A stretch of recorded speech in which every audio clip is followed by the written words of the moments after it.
Hey folks, welcome back. This is Chris in Birmingham, Alabama on the road, and I saw a story today in the Independent Online that bears attention by Yasmin Jacobs from South Africa, saying that South Africa's trade minister highlights impasse in negotiations with the U.S. over tariffs. Now that's comical since there's no negotiation going on. I'm not really sure what they're talking about here. This is just some fantasy land these people live in. So this is a response from the South African government's Ministry of Trade. Parks Tau says South Africa has took the decision not to retaliate to the reciprocal tariffs announced by the United States.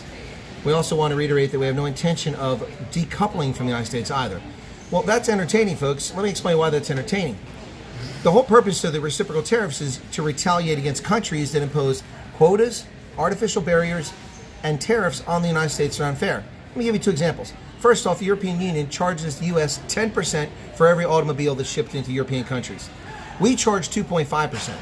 Now, how is that fair? So when we upped ours to 10%, that only seems reasonable.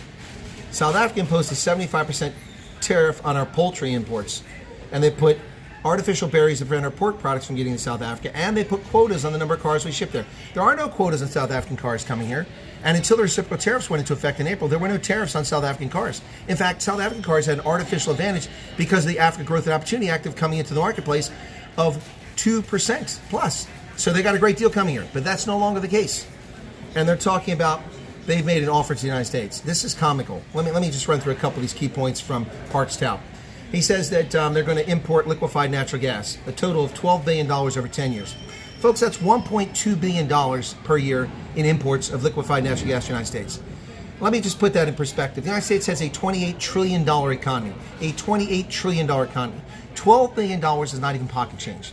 The federal government just spent, $12 billion? Just spent it.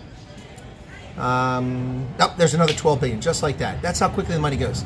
Doesn't amount to anything. You think that's going to encourage people to have a trade deal with you? No. The bottom line here is it doesn't matter what things are offering in this trade deal. The bottom line, hang on a second. Sorry about that, folks. Not in the studio. I don't control the sound. I was rolling a rubbish bin by. So it doesn't matter what they offer. The bottom line is this, is that according to Corney Mulder and the Freedom Front Plus, when they came to the States, they were given a list of 4 conditions that the U.S. government had presented to Ramaphosa, presumably back in May when he was here. 4 conditions that must be met. Get rid of the 145 race-based laws, disavow kill the boar, and a couple other conditions. And they've not met any of them.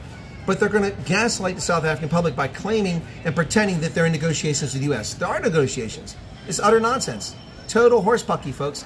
Don't buy it for a second. The tariffs are coming August 1st, and it's going to be ugly for South Africa and for South Africans. Many hundreds of thousands are going to lose their job because of this stupidity. Hang in there, folks.